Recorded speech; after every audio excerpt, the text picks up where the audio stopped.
Shalom, salam sejahtera Bapak Ibu Saudara, kembali bergabung dalam channel Karunia Kehidupan, melanjutkan pembelajaran kita, pemahaman kita untuk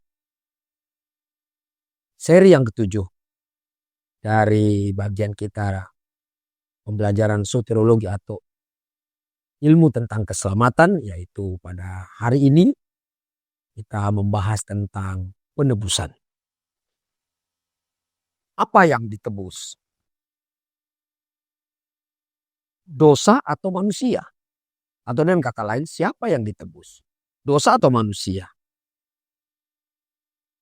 Apa arti dari penebusan? Penebusan dari Alkitab Perjanjian Baru di dalam bahasa Yunani, kata itu menggunakan apolutrosis. Asal kata apo dan lutron. Di dalam bahasa Inggris berarti redemption, yang berarti release effected by payment. Dan diterjemahkan dalam bahasa Indonesia adalah pembebasan dari segala dosa oleh pembayaran korban tubuh dan darah Yesus. Jadi di sini berarti yang ditebus sebenarnya adalah manusianya, ya, dari segala dosanya. Karena terjajah dalam dosa, ditebus artinya dikeluarkan dengan sebuah pembayaran. Bagian ini dapat kita lihat di dalam Roma 3 ayat 10 yang menyatakan seperti ada tertulis, tidak ada yang benar seorang pun tidak. Ini berbicara tidak benar di mata Tuhan, di mata Allah tidak ada yang sempurna. Dan ayat 23 menyatakan karena semua orang telah berbuat dosa dan telah kehilangan kemuliaan Allah. Ayat 10 sebenarnya menyatakan bahwa sejak dalam kandungan tidak ada yang benar. Tidak ada orang yang benar di mata Tuhan maksudnya. Ayat 23, setelah dilahirkan telah berbuat dosa. Artinya terjajah dalam kungkungan keberadaan berdosa.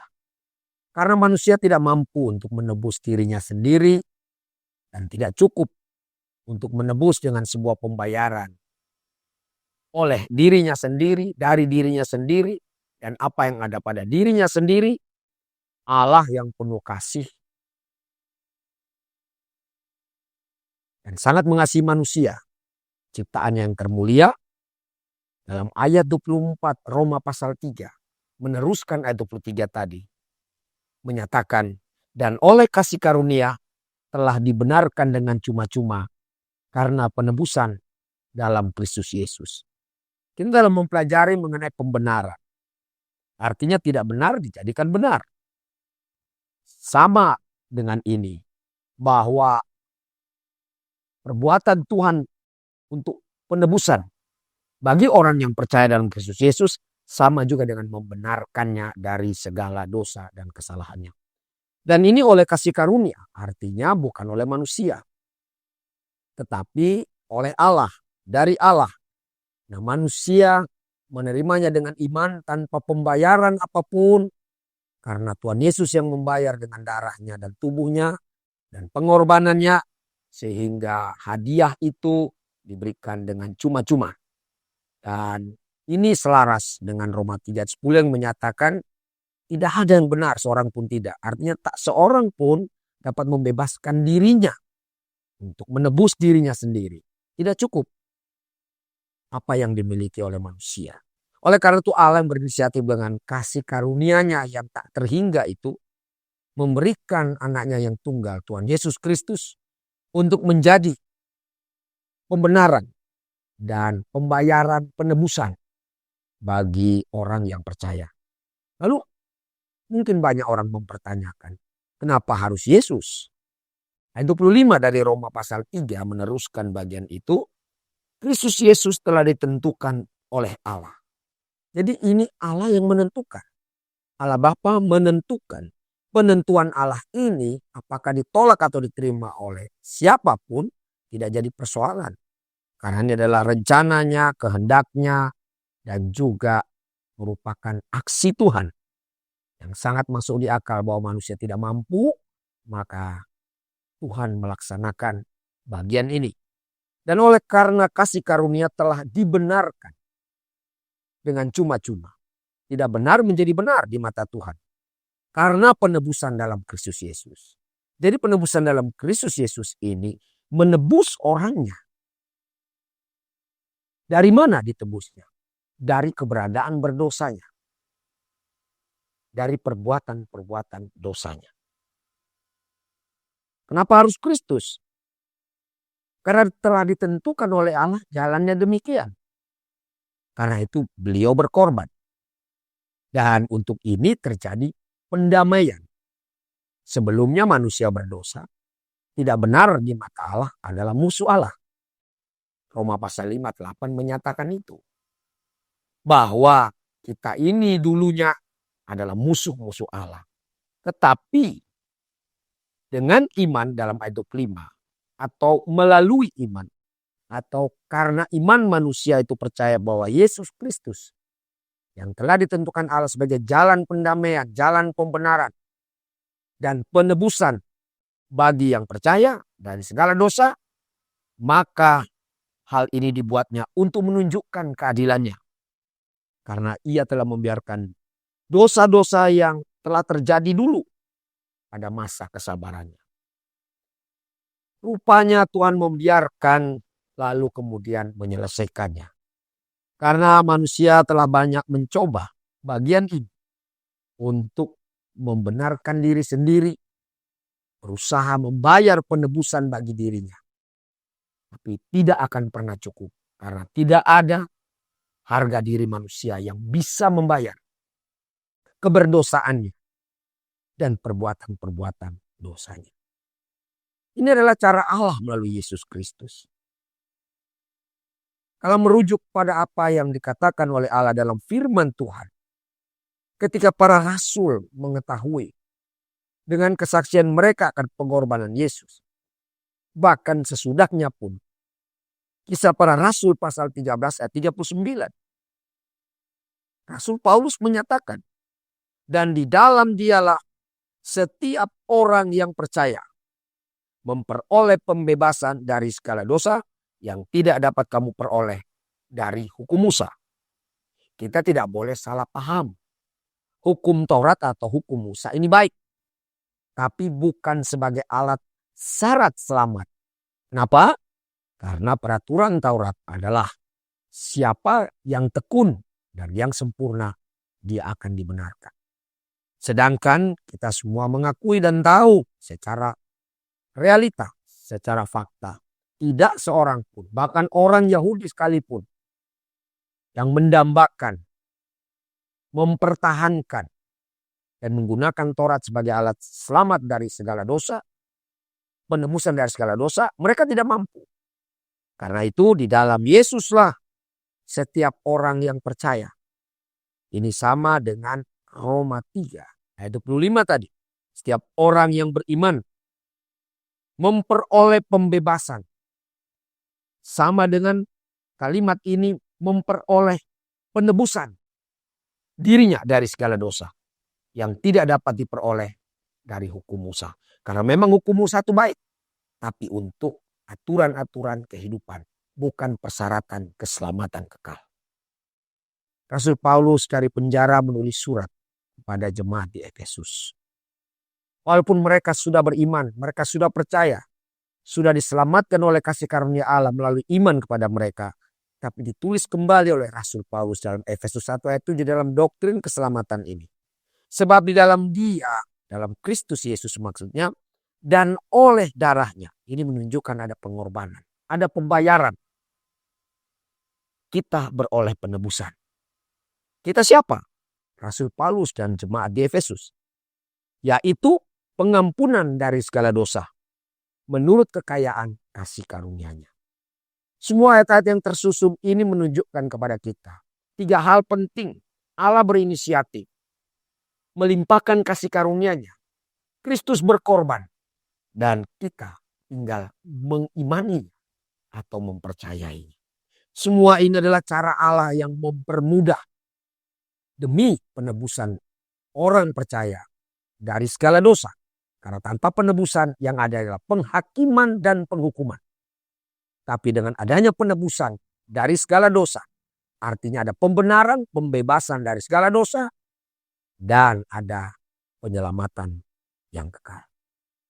Bapak Ibu Saudara yang dikasihi oleh Tuhan Yesus Kristus, lalu kita perlu memang berpikir dan kita juga perlu bertanya. Apabila kita menilik diri kita dengan jujur, dosa saya kan banyak sekali. Dan secara jujur Bapak Ibu Saudara, tidak ada orang yang menghitung dosa. Tidak ada orang yang menghitung kejahatan. Tidak ada orang yang menghitung kesalahan. Kebanyakan orang berhitung tentang kebaikannya, kebenarannya. Oleh karena itu Alkitab dengan indah menyatakan satu kata ini sebagai bagian yang menjawab bahwa memang kita malu menyatakan berapa dosa yang sudah kita lakukan.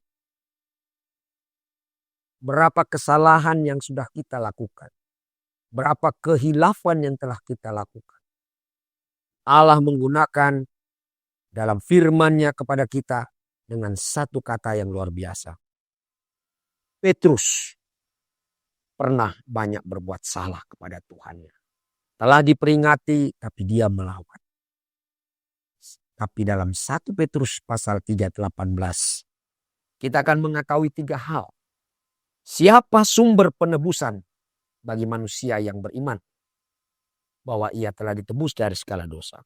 Berapa jumlah dosa yang ditanggung oleh sang penebus? Dan hasilnya apa? Ayat ini luar biasa. Ini adalah ayat evangelisme, ayat pemberitaan Injil kasih karunia Allah untuk keselamatan. Izinkan saya membacakan bagi Bapak Ibu Saudara. 1 Petrus 3:18 menyatakan demikian. Sebab juga Kristus telah mati sekali. Kristus hanya mati sekali. Tidak 2 kali dan tidak seterusnya. Untuk apa ia mati cuma sekali? Untuk segala dosa kita. Ayat ini menjelaskan bahwa kematian Kristus yang hanya sekali itu dan menyatakan bahwa berlaku untuk pembayaran, untuk penebusan orang percaya dari segala dosa. Kata segala ini menunjukkan semua. Bukan hanya banyak. Ada banyak orang yang menyatakan bahwa dosa saya banyak. Dosa saya tak terhitung. Kata segala ini menyatakan semuanya.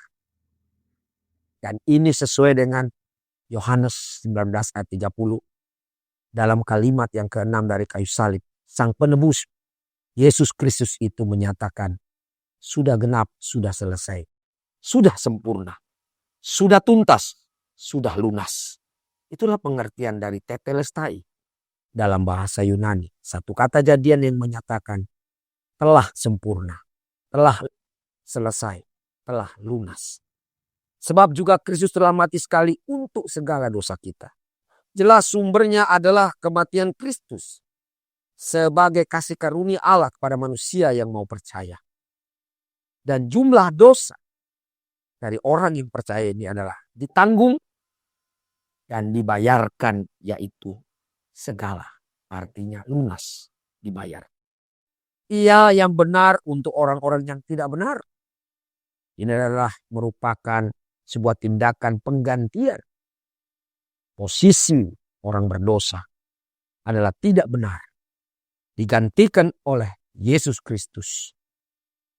Sehingga hasilnya jelas dalam ayat ini juga dinyatakan. Supaya ia membawa kita kepada Allah. Artinya, tanpa kematian Kristus untuk segala dosa orang yang percaya, maka orang-orang itu akan tetap tidak benar. Akan tetap terhukum. Tapi setelah ditebus, ia menjadi orang benar dan ia dibawa kepada Allah. Ia membawa kita kepada Allah. Bukan kita berangkat sendiri. Bukan kita cari sendiri. Bukan kita berusaha sendiri. Karena kalau itu yang kita lakukan berarti bukan kasih karunia. Arti kasih karunia adalah pemberian yang cuma-cuma dan hadiah yang harusnya tidak layak diberikan kepada seseorang. Tapi karena belas kasihan Tuhan, kasih karunia itu diberikan dengan cuma-cuma bagi mereka yang percaya. Supaya ia membawa kita kepada Allah. Pertanyaannya, apakah sampai atau tidak? Jelas sampai.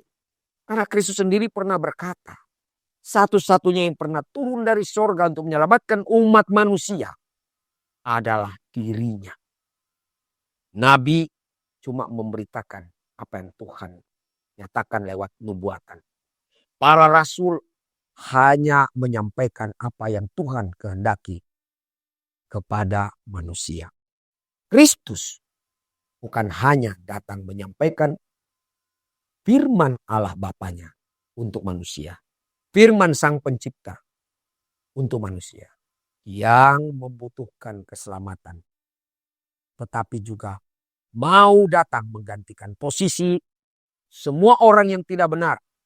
Supaya mereka percaya dan menjadi benar. Yang terhukum menjadi tertebus.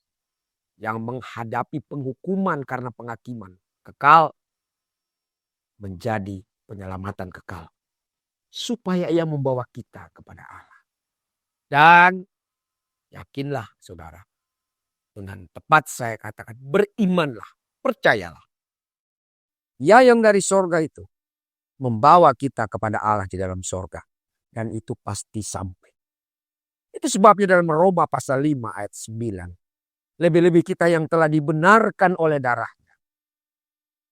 Yang telah ditebus oleh darahnya. Yang sudah menerima penebusan dalam darah Yesus. Pasti diselamatkan dari murka Allah. Artinya pasti diselamatkan dari lautan api neraka, hukuman kekal. Ke dalam sorga kenikmatan damai sejahtera yang kekal.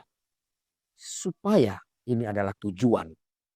Ia membawa kita kepada Allah. Sekaligus hasilnya. Ia yang telah dibunuh dalam keadaannya sebagai manusia. Artinya ia adalah Tuhan. Ia adalah sifatnya sama dengan Allah Bapa dan Roh Kudus. Adalah Allah yang maha kuasa. Allah yang maha kasih. Allah yang maha baik. Allah yang maha berkorban. Dalam keadaannya sebagai manusia. Artinya manusianya yang mati. Menggantikan kita manusia yang berdosa. Tetapi yang telah dibangkitkan menurut roh. Kebangkitannya menunjukkan bahwa ia hidup. Supaya semua yang percaya kepadanya. Tidak mati rohani kekal. Tapi bangkit dan hidup kekal secara rohani. Artinya tertebus dari segala dosa. Dan memperoleh kepastian keselamatan. Dibawa kepada Allah. Bapak Ibu Saudara yang dikasihi Tuhan Yesus Kristus. Betapa indahnya semua firman Tuhan yang sudah kita baca ini. Sudah kita dengar. Dan saya harapkan Bapak Ibu Saudara dan saya memahami demi keselamatan kekal Bapak Ibu Saudara. Dan kemudian pertanyaan selanjutnya. Karena Tuhan telah memberikan kasih karunia-Nya. Pemberian cuma-cuma. Gratis, hadiah. Yang tidak pernah diberikan oleh siapapun. Seperti ini. Mungkin Bapak Ibu Saudara dan saya pernah menerima hadiah. Yang terbaik dalam dunia ini. Tapi kita tinggalkan, tidak kekal. Tapi ini hadiah dari Tuhan. Bagi yang beriman. Apa syaratnya menerima hadiah? Kalau kita bayar, kalau kita berusaha, berarti bukan hadiah. Itu sebuah pembelian. Sebuah penggantian. Karena kita membayarnya. Kita berusaha memberikan harga sesuai dengan yang kita terima. Tapi kasih karunia tidak demikian. Karena itu kalau ditanyakan apa syaratnya supaya memperoleh penebusan dari segala dosa. Dengan indah. Rasul Paulus kembali mengingatkan jemaat di Efesus. Dalam Efesus pasal 1 ayat 13. Di dalam Dia kamu juga. Karena kamu telah mendengar firman kebenaran. Yaitu Injil keselamatan. Artinya mendengar firman kebenaran. Yaitu pembenaran karena pengorbanan dari Yesus. Untuk mereka yang percaya. Dibenarkan dari segala kesalahan dan segala dosanya. Yaitu Injil keselamatan. Apa Injil keselamatan itu? Injil adalah kabar sukacita. Kabar baik. Yang memberikan jaminan keselamatan. Yang sudah dibahas tadi. Yang salah satu isinya adalah penebusan dari segala dosa. penebusan dari segala hukuman kekal. Penebusan dari ancaman kekal. Itulah Injil keselamatan atau firman kebenaran. Dan Rasul Petrus maupun Rasul Paulus. Dalam firman Tuhan yang identik, paralel, sama isinya. Tadi 1 Petrus 4:18 sudah kita baca, sudah kita dengar bahwa Kristus mati sekali untuk segala dosa orang yang percaya. Dan ia membawa orang-orang percaya kepada Allah. Hal ini sama dengan yang dikatakan oleh Rasul Paulus dalam 1 Korintus 15 ayat 3 dan 4 yang menyatakan, sebab yang sangat penting telah kusampaikan kepadamu, yaitu bahwa Kristus telah mati untuk segala dosa kita. Ia telah dikuburkan dan ia telah dibangkitkan pada hari yang ketiga, sesuai atau sama dengan apa yang dikatakan, apa yang dinyatakan, apa yang disampaikan oleh kitab suci. Kedua rasul ini memang terpisah dalam program. Rasul Petrus bagi 12 suku bangsa Israel bersama 11 rasul lainnya. Karena Tuhan mengasihi Israel, maka 12 suku bangsa Israel, maka 12 rasul juga. Bagi bangsa lain, Tuhan cukup menggunakan satu rasul, yaitu Rasul Paulus. Karena kecerdasannya, kejeniusannya, dan pengalamannya memahami kehidupan bangsa-bangsa lain. Perbedaan program tapi sama kepada manusia. Dengan berita yang sama tentang penebusan, penyelamatan, dan pembenaran itu. Bahwa karena firman kebenaran atau Injil keselamatan itu ialah Kristus telah mati sekali untuk segala dosa orang-orang yang percaya. Sehingga pembenaran, penebusan, dan penyelamatan dari hukuman kekal karena dosa itu telah dihapuskan. Diganti dengan penyelamatan yang kekal sebagai jaminan dalam ayat 14 dalam Efesus 1 dinyatakan. Dan Roh Kudus itu yang telah dimeteraikan. Karena ketika kamu percaya dimeteraikan dengan Roh Kudus yang dijanjikannya itu. Kenapa dimeteraikan setelah percaya? Atau pada saat percaya, lebih tepatnya demikian. Karena Roh Kudus itu adalah jaminan bagian kita. Memperoleh jaminan keselamatan seluruhnya. Yaitu penebusan yang menjadikan kita milik Allah. Milik Allah tentu akan tinggal bersama Allah. Allah itu kekal. Maka semua orang percaya juga akan mengalami kekekalan. Karena itu dinyatakan mereka yang percaya adalah anak-anak Allah. Bukan kelahiran secara manusiawi dan secara lahiriah, bukan. Secara rohani. Tujuannya untuk apa menjadi milik? Tujuannya untuk apa ditebus? Tujuannya untuk apa diselamatkan? Untuk memuji kemuliaannya.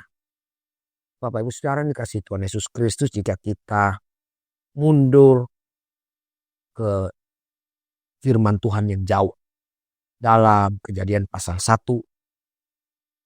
sampai hari ke-6 sebelum penciptaan manusia. Kita baca bahwa dalam Alkitab ini firman Tuhan yang luar biasa. Sebelum manusia diciptakan, Tuhan menyatakan, Tuhan melihat. Ya, semuanya baik. Allah Bapa, Tuhan Yesus dan Roh Kudus adalah pencipta. Kolose 1 ayat 15-16 menyatakan Kristus adalah pencipta. Dia telah ada dalam keilahiannya sebelum menggunakan tubuh kemanusiaannya. Roh Kudus juga ada di sana. Allah Bapa juga.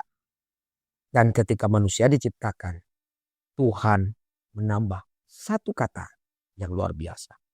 Ia melihat semuanya sangatlah baik. Artinya manusia memiliki kemuliaan. Bahkan Mazmur pasal 8 menyatakan, siapakah manusia jika dibandingkan dengan seluruh ciptaan Tuhan yang luar biasa ini. Yang sampai sekarang oleh para ahli ilmu pengetahuan tidak bisa menemukan semua rahasia alam ciptaan ini. Tapi manusia diciptakan hampir sama. Izinkan saya mengulangnya. hampir sama seperti Allah. Bukan sama dengan, karena tidak mungkin ciptaan sama dengan pencipta. Apa yang dimaksud itu? Kemuliaan manusia melebihi seluruh ciptaan Tuhan yang lain, baik benda hidup maupun benda mati. Tapi ketika manusia jatuh ke dalam dosa, Roma 3:23 menyatakan manusia kehilangan kemuliaan Allah. Maka yang bisa mengembalikan adalah Sang Pencipta itu sendiri.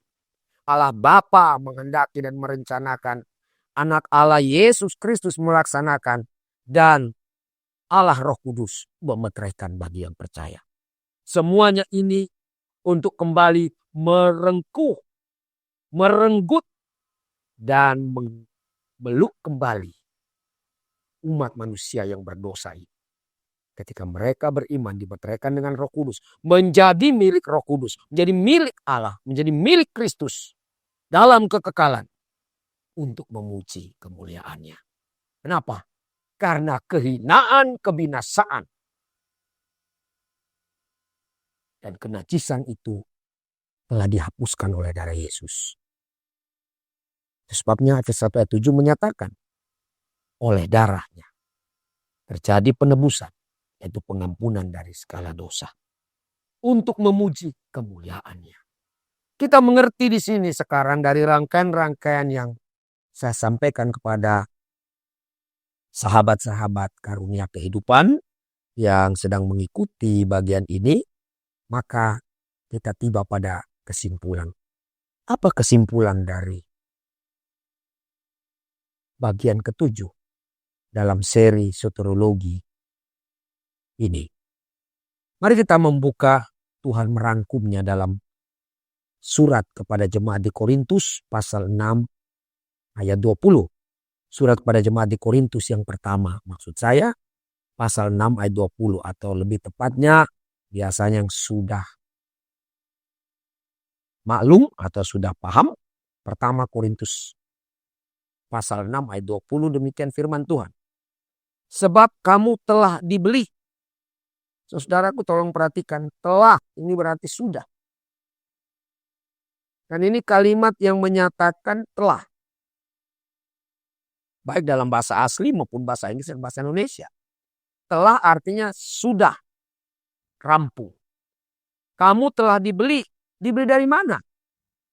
Dibeli dari keberdosaan kita dan dosa-dosa kita. Dan dibeli dari atau dikeluarkan dari dengan sebuah pembayaran sebagai pengertian penebusan itu dari kondisi kita, hidup kita. Kamu telah dibeli. Bapak Ibu Saudara, kalau kita membeli sebuah barang, bukan kredit ya. Bapak Ibu Saudara jangan tersinggung kalau masih ada yang masih kredit ya. Kredit motor, mobil, rumah, barang-barang lah. Nggak ada jadi masalah. Asal jangan lupa bayar ya. Tepat pada waktunya ya. Sebab kalau tidak mungkin didenda dan sebagainya. Tapi kalau kita membeli cash, itu biasanya kita sering baca ya, cash and carry. Amin ya. Cash and carry artinya bayar cash, bawa pulang. Itu istilah dalam bahasa Inggris. Tapi orang-orang kita ini kan senang dengan istilah-istilah Inggris. Ya, kalau cicilan ada DP, down payment artinya uang muka. Maka kalau ada uang muka berarti akan membayar cicilannya. Tapi kalau cash, maka kita carry barangnya. Bukan bahasa Jawa carry artinya ketinggalan ya. Ini bahasa Inggris ya. Bapak Ibu Saudara santai tapi konsentrasi. Cash and carry artinya kita membayar tunai, lunas dibayar, kita membawa barang. Kalimat ini luar biasa memberi kesimpulan.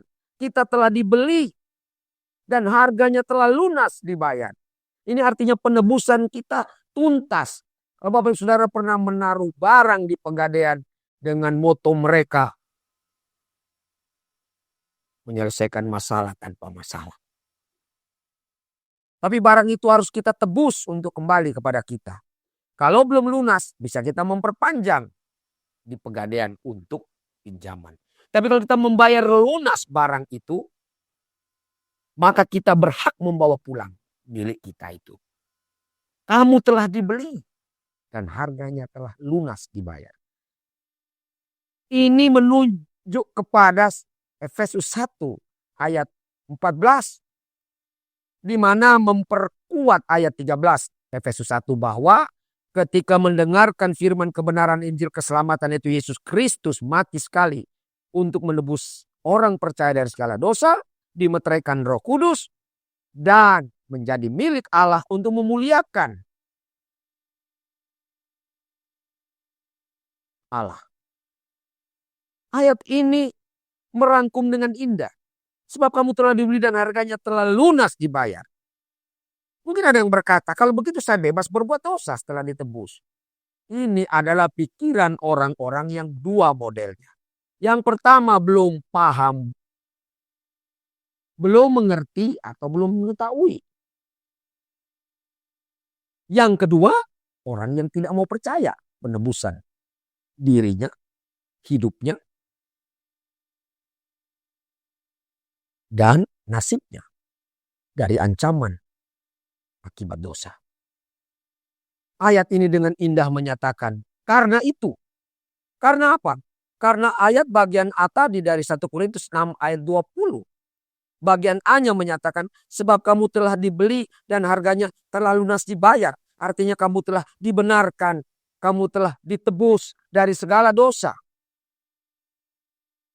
Oleh kasih karunia Allah, pengorbanan Yesus dan meterai Roh Kudus itu, karena hal tadi, pembenaran dan pembebasan, penebusan dari segala dosa itu, sehingga kamu diselamatkan kekal karena memiliki Roh Kudus sebagai meterai jaminan.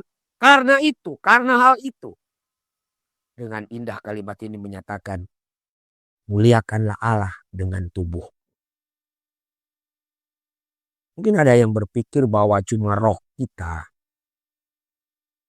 cuma nyawa kita yang ditebus. Tidak, Bapak Ibu Saudara. Kebangkitan tubuh orang percaya menunjukkan bahwa kita telah ditebus dari segala dosa. Termasuk tubuh kita menjadi miliknya. Muliakanlah Allah dengan tubuhmu. Artinya, tubuh kita dipakai untuk memuliakan Tuhan. Izinkan saya untuk menyampaikan bagaimana kita memuliakan Allah dengan tubuh kita, dengan hidup kita. Karena kita telah menjadi umat tebusannya.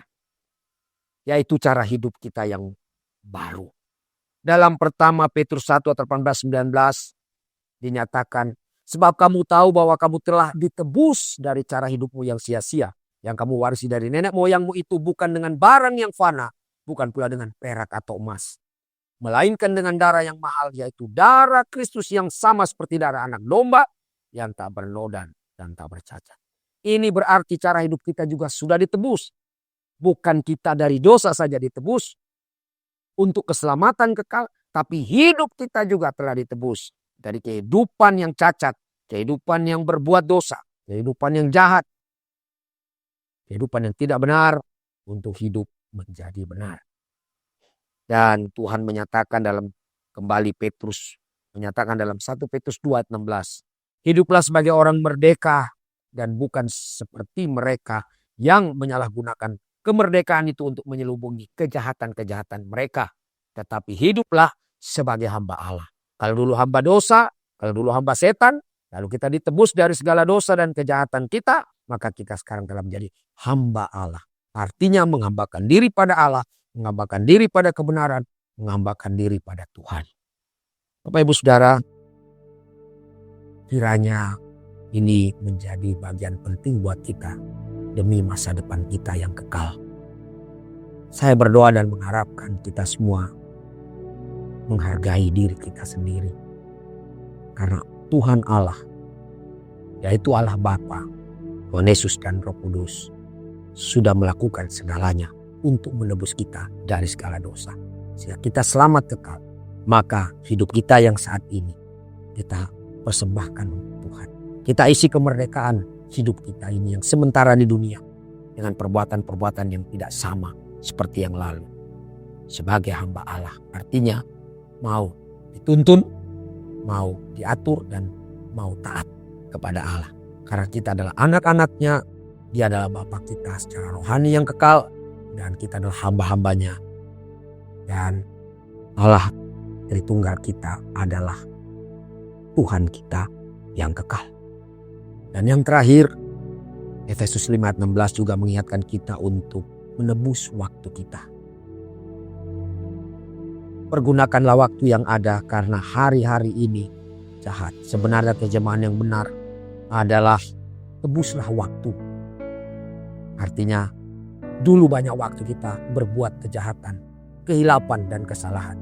Maka waktu hidup kita sekarang ini kita isi dengan kehidupan yang mengisi kemerdekaan rohani kita dengan perbuatan-perbuatan yang menyenangkan Tuhan, mengasihi Tuhan dan sesama kita manusia.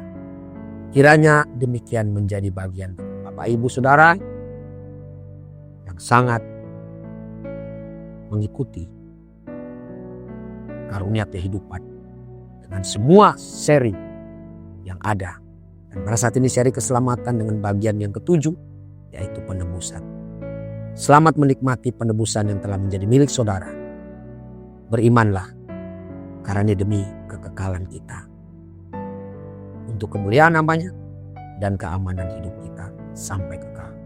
Terima kasih. Tuhan Yesus memberkati. Sampai bertemu pada bagian berikutnya. Salam.